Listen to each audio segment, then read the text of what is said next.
Welcome back to some of the best stories from r/TalesFromTechSupport. I hope you had a great day. Thanks for all the likes and comments on the last video. And now let's take a look at the first story. It's called New Helpdesk.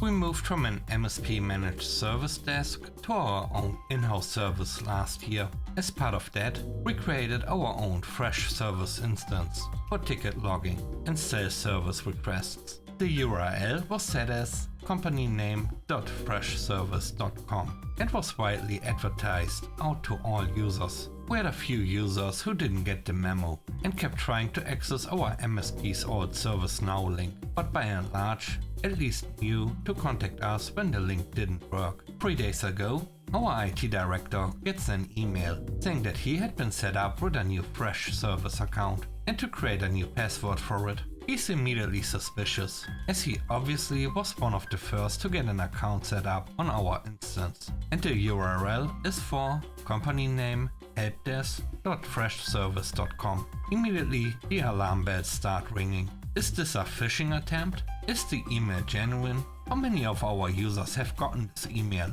How many tried logging into the provided URL and potentially compromised their accounts? So myself and the cybersecurity team immediately start looking into it. My first step is to check the mail logs to see who else got a notification like the one the director got. Found 5 similar emails. And the one that fortunately led us to the culprit. This is where we find out what actually happened. One of our users tried to log a support ticket for our old MSP portal and got the access denied error. Asked his manager what has happened and was told, oh, the IT helpdesk has a new portal. It's on something called Fresh Service. Said user tried to access what he thought was the new portal, but couldn't find it with the URL he used. Instead of asking for the URL, which is plastered all over the company homepage, posters in offices and on their frigging mouse mats, he goes to Fresh Service, signs up for a trial instance, logs a ticket in his new instance, CCing in several other members of the company and the IT director, which triggered the please create an account emails they all got. The next story is called Printing Void.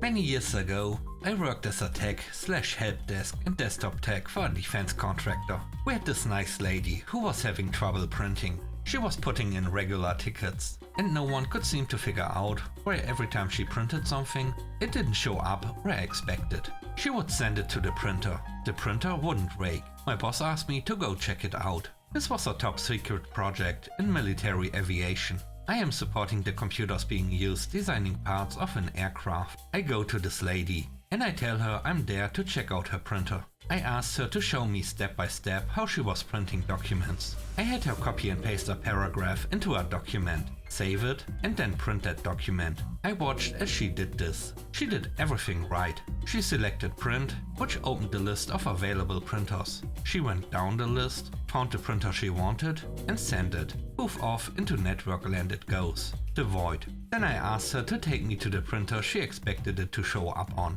And she led me over. And I looked at it. It was nicely asleep. Nothing in the queue. So I wrote down the ID of the printer and headed back to her desk. I then asked her to do this process again, slowly, until I asked her to stop. She went through the same paces, went down the list of printers. She selected the printer and I said stop. I saw it. She had been sending the documents 2,000 miles away to an unknown printer in a different facility this whole time. And this was a top secret project. I informed my boss what I discovered. I helped her understand what printer she needed to use. But I did give her credit, because the way the printers were listed in the list would have been confusing to a lot of people. The 2 facilities had similar names, and the abbreviations used seemed to logically work either direction. So one could logically fit either location. Not really her fault. And considering this sensitive program, outside printers shouldn't even have been seen. Once I got her corrected and she knew what printer to use, she had no trouble from then on out.